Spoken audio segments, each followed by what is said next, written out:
Hello student, math magician online class में आपका स्वागत है।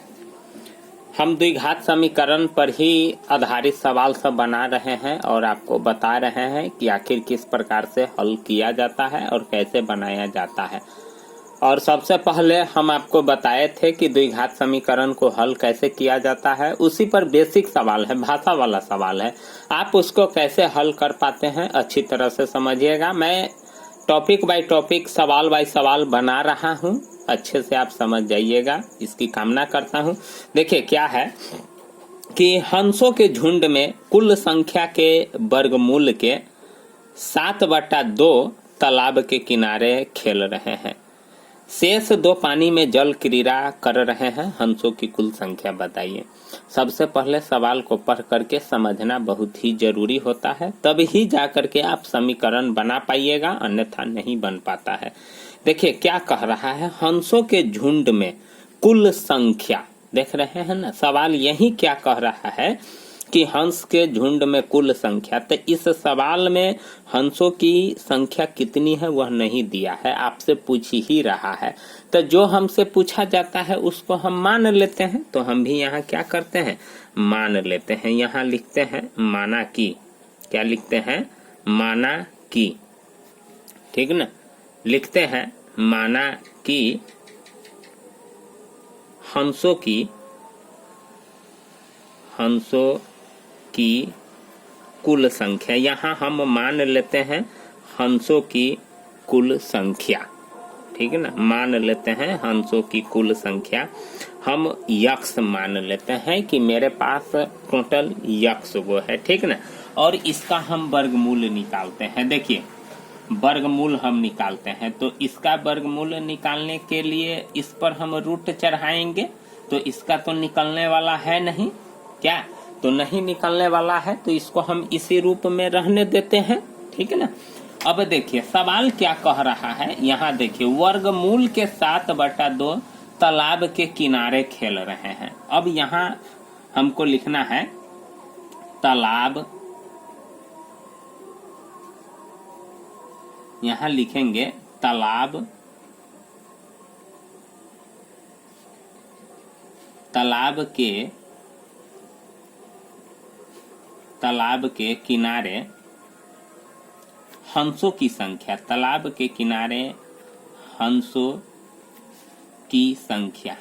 देखिए तालाब के किनारे हंसों की संख्या। तो सवाल कह रहा है कि जितना हंस है उसका वर्गमूल, तो इसका वर्गमूल रूट यक्ष है, ठीक ना। और के 7/2 यानी का चाहे के 7/2 किनारे खेल रहे हैं, तो इसका मतलब है रूट यक्ष का 7/2। तो अब देखिए इसको हम गुना करेंगे तो क्या हो जाएगा, 7 रूट यक्ष और बटे 2। इतना हंस तालाब के किनारे खेल रहे हैं।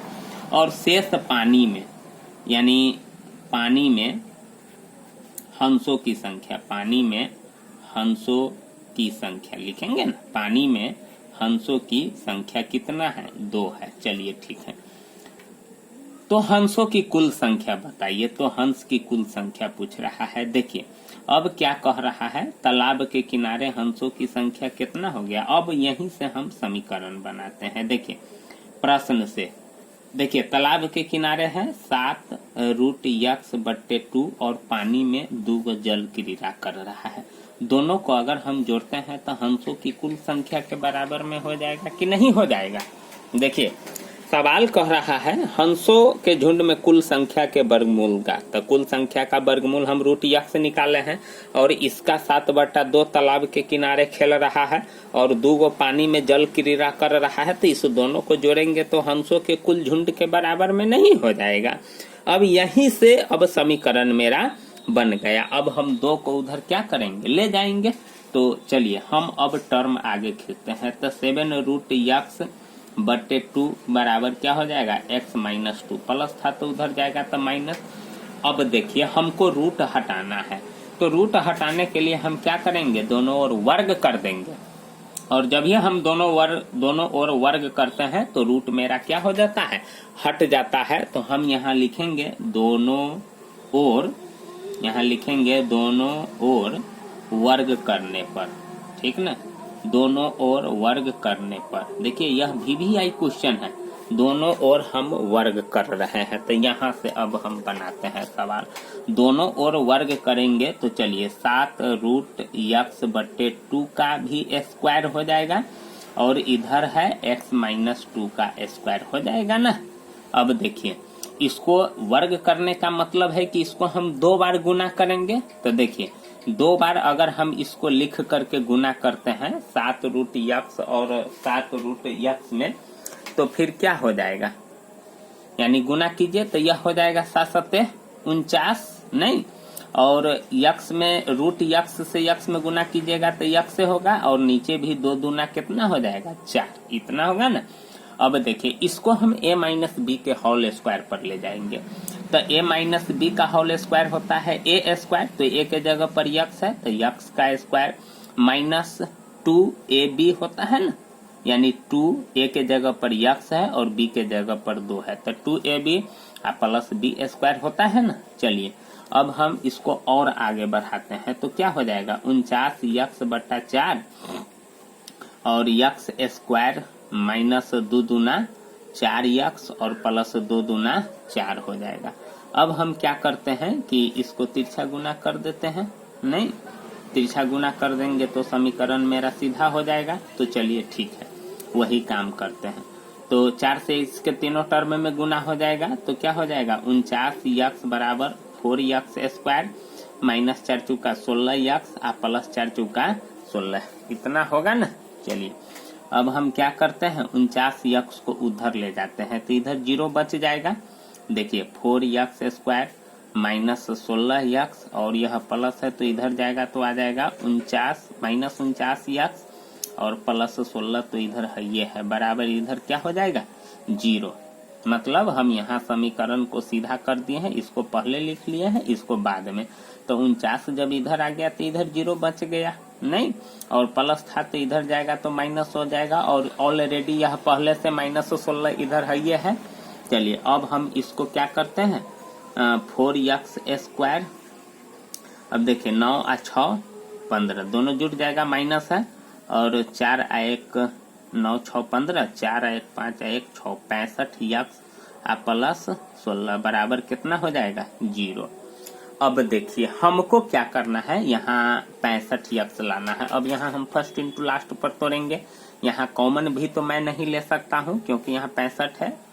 चलिए ठीक है, यानी ऐसा कोई चीज नहीं है जो तीनों में हो, तो हम इसको फर्स्ट इंटू लास्ट पर तोड़ते हैं। तो क्या हो जाएगा 4x स्क्वायर और इसको हम -64x और -x, तो -64 और -x को जोड़ेंगे तो -65 और दोनों को गुना करेंगे तो आ जाएगा 64x स्क्वायर, और इसको भी हम गुना करेंगे तो 16 चौका 64x स्क्वायर आ जाता है। मतलब इस मध्य पद को इस ढंग से 2 भाग में तोड़ना रहता है ताकि इस दोनों को जोड़ेंगे चाहे घटाएंगे तो मध्य पद के बराबर में आना चाहिए, और गुना इसी दोनों को करेंगे तो इसके गुणनफल के बराबर में, यानी फर्स्ट इंटू लास्ट के गुणनफल के बराबर में आना चाहिए। तो देखिए इस दोनों को जोड़ते हैं तो -65 आता है ना, तो आ गया। अब इस दोनों को गुना करेंगे तो इसके गुणनफल यानी 16 चौका 64, तो देख रहे हैं ना 64x स्क्वायर आएगा ना। चलिए अब हम यहाँ क्या करते हैं 4 कॉमन ले लेते हैं, क्या करते हैं 4 हम कॉमन ले लेते हैं। चलिए ठीक है, तो 4 हम कॉमन लेंगे तो x स्क्वायर -16 हो जाएगा, और हाँ यहाँ x स्क्वायर -16 और यहाँ हम -1 कॉमन लेते हैं तो यहाँ भी हो जाएगा x, यहाँ +16 है यही मिस्टेक हो जाता, तो यहाँ हम x कॉमन लेंगे -1, काहे कि नहीं कोई चीज कॉमन लेने वाला रहता है तो माइनस ले लेते हैं। चलिए बराबर में 0 हो जाएगा, नहीं यहाँ 4x कॉमन लेते हैं नहीं। अब देखिए 4x कॉमन लिए हैं, अब हो जाएगा 4x -1 होगा ना, 4x -1 और एगो कोष्ट यहाँ 4x कॉमन लेंगे तो x से ना होगा, यहाँ पावर चढ़ गया था, x -16 हो जाएगा। अब यहाँ भी हो जाएगा x -16 बराबर 0, क्योंकि दोनों कोष्ट में का बराबर है। चलिए ठीक है, अब हम क्या करते हैं कि इसको थोड़ा और ऊपर हम बनाते हैं, ठीक ना। देखिए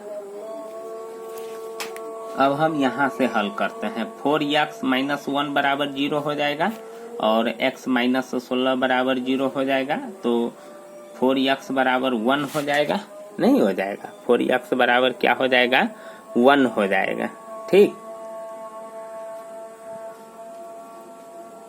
चलिए, और x बराबर हो जाएगा 1/4 और यहाँ x बराबर कितना हो जाएगा, 16। तो अब देखिए हमको हंसों की संख्या निकालना है, तो थोड़ा सोचिए कि कोई भी झुंड होगा तो 1/4 हो सकता है, भिन्न में तो पूरा हो नहीं सकता है। संख्या अगर होता है किसी भी चीज का, किसी भी वस्तु का, तो वह पूर्ण में होता है। तो यहाँ तो भिन्न है, तो इसका मतलब है कि 1/4 तो संभव नहीं है, इसीलिए x बराबर 16 संभव है। तो इसीलिए हम क्या करते हैं, यहाँ इसको हम x मान लेते हैं। 1 मिनट स्टूडेंट, हवा जो चल रहा है दिक्कत कर रहा है। यहाँ हम क्या करते हैं, इसीलिए x बराबर मेरा क्या हो जाएगा, 16। तो यहाँ हम x किसको माने थे, हंसों की कुल संख्या, तो इसीलिए हंसों की कुल संख्या बराबर कितना हो जाएगा, 16 हो जाएगा, नहीं। तो इस प्रकार से सवाल सबको बनाते हैं। तो यह बहुत ही इम्पोर्टेंट सवाल सब है और बहुत ही VVI क्वेश्चन है। तो स्टूडेंट समझ गए होंगे, तो प्लीज चैनल को जरूर सब्सक्राइब कर दीजिएगा, लाइक भी कर दीजिएगा, कमेंट भी कीजिएगा। थैंक यू, धन्यवाद।